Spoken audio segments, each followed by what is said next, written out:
ചേച്ചി എന്റെ ഈ തൊപ്പി ഒന്ന് എടുത്തിച്ചിട്ട് നേരെ വെച്ചിട്ടേ എന്നെ ആ ബിഗ് ബിയിലെ മമ്മൂക്കയുടെ ലുക്ക് ഒന്ന് ആക്കി തരാവോ? ആ അങ്ങനെ തന്നെ. ഇപ്പൊ അങ്ങനെ ഉണ്ട്, കൊള്ളാവോ?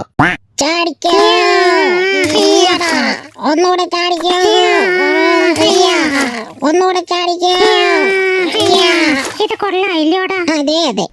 ചേച്ചി ചേച്ചി ആണ്ട് ഈ ചുള്ളിക്കമ്പ് എടുത്തങ്ങ് അടുക്കളയിൽ കൊണ്ട് വെക്കാവോ ചേച്ചി നിങ്ങൾക്ക്? എന്തിരുന്ന് ഇറക്കാ? ചേച്ചി കൊണ്ടല്ലേ ചായ കാപ്പി എങ്ങാനും തിളപ്പിച്ചുകൂടെ? ഈ ഉണക്ക ചുള്ളിക്കമ്പം കൊണ്ടോ? ഒന്ന് പോടാ ഇറക്കാ അവിടെ നിന്ന്. എന്നാ പരിപാടി ചേച്ചി പറയുന്നത്? ഞാൻ എന്താ കഷ്ടപ്പെട്ടിട്ടാ ഇതൊക്കെ കാട്ടി പോയി ഉണ്ടായിക്കൊണ്ട് വന്നതെന്നറിയാവോ? ചേച്ചിക്ക് വയ്യെങ്കിൽ ഞാൻ ഇത് ഓടിച്ചു തരാം. എന്നാലെങ്കിലും ചേച്ചി ഇത് കൊണ്ടുപോയിട്ട് ഒരു ചായ കാപ്പി എന്തെങ്കിലും ഇട്ടുകൊണ്ട് തരാമോ എനിക്ക്?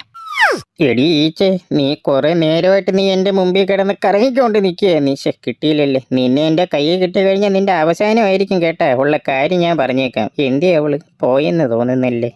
നിന്നെ ഇതിനു മുമ്പ് ഇവിടെ കണ്ടിട്ടില്ലല്ലേ? നീ ഏതാ? അതെ അണ്ണാ, ഞാൻ ഇച്ചിരി അങ്ങ് ദൂരെ ഉള്ളയാന്നേ. നീ എന്തിനാ ഇതിനകത്ത് ഇറങ്ങി കിടക്കുന്നത്? ഇന്നലെ കൂട്ടുകാരന്മാരുടെ ചെറിയ കമ്പനി ഉണ്ടായിരുന്നു അണ്ണാ. കമ്പനി കഴിഞ്ഞിട്ട് ഇതിലേക്കടെ വന്നപ്പോഴത്തേക്ക് ഇതിനകത്ത് വീണു. അതെന്നെ ഇച്ചിരി പിടിച്ച് കയറ്റൂ.